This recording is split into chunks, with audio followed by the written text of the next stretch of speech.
अस्सलाम वालेकुम वीवर्स। अचार बनाना बहुत मेहनत का काम है। बना तो लेते हैं, मसाला भी लगा देते हैं, लेकिन कई कई हफ्ते इसको धूप में रखना, फिर उसको उठा के वापस लाना, फिर उसकी हिफाजत करना, ये एक बहुत ज़्यादा मेहनत का काम है।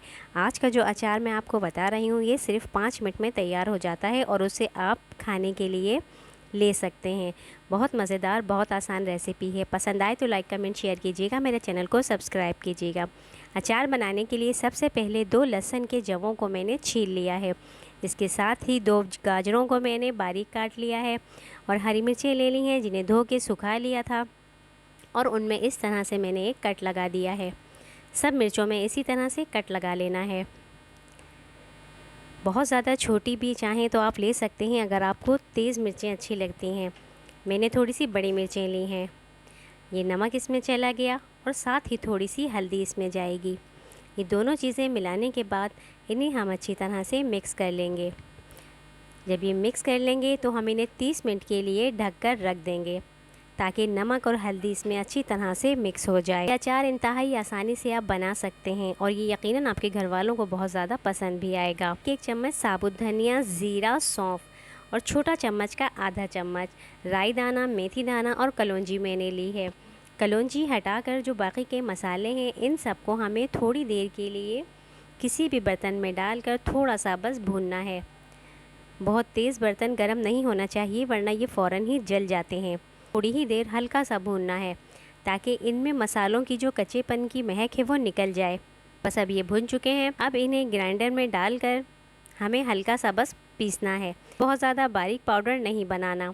आधा कप मैंने सिरका लिया है। आधे कप सिरके में ये पिसे हुए मसाले जो हमने मोटे मोटे ग्राइंड किए थे, हमने ये डालना है। उसके बाद थोड़ी हल्दी, 1 चम्मच पिसी मिर्चें, आधा चम्मच कुटी हुई मिर्चें और आधा चम्मच नमक। नमक हमने पहले भी अचार में डाला था। इन्हें मिक्स करके थोड़ा सा सिरका मैं और डाल देती हूँ, ताकि ये अच्छी तरह मिक्स हो जाएं। कलौंजी भी इसमें मैंने मिला दी है और ये जो हमने सब्ज़ी को मसाला लगाया था, ये भी तैयार है। अब थोड़ा सा ऑयल हमने ऐड किया है, थोड़ा गरम कर लिया है और ये तमाम चीज़ें हमने इसमें डाल दी हैं।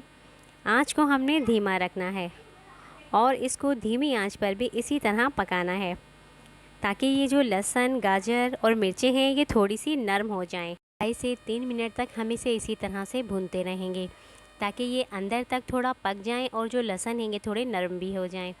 मसाला इनमें अच्छी तरह से जज़्ब हो जाएगा। थोड़ा टाइम देना है, याद रखिएगा। आंच बहुत ज़्यादा तेज़ नहीं करनी है, आंच को आपने हल्का ही रखना है। अब ये मसाला जो हमने सिरके में भिगो के रखा था, हम इसमें ये मिला देंगे।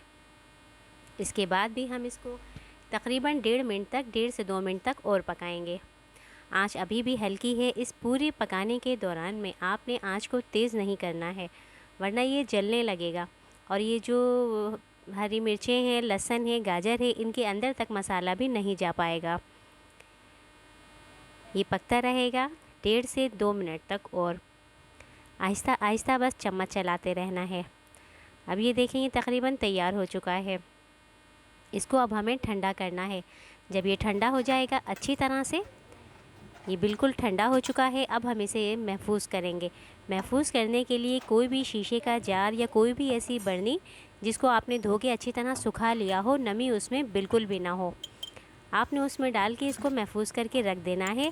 हफ्ते से 10 दिन तक आप इसको चला सकते हैं। महीने भर के लिए मत बनाइएगा, क्योंकि बहुत ज़्यादा बना के रखेंगे तो ये ख़राब हो सकता है। इसको आप हफ्ते भर के लिए बनाएं और इस्तेमाल करें। इससे पहले भी मैंने केरी के कद्दूकश की हुई कुचला अचार की रेसिपी शेयर की थी, उसका लिंक मैं डिस्क्रिप्शन में दे रही हूँ, ज़रूर देखिएगा। और वीडियो पसंद आई हो तो लाइक कमेंट शेयर कीजिएगा, मेरे चैनल को सब्सक्राइब कीजिएगा। तो मिलते हैं अपनी नेक्स्ट वीडियो में, जब तक के लिए अल्लाह हाफिज़।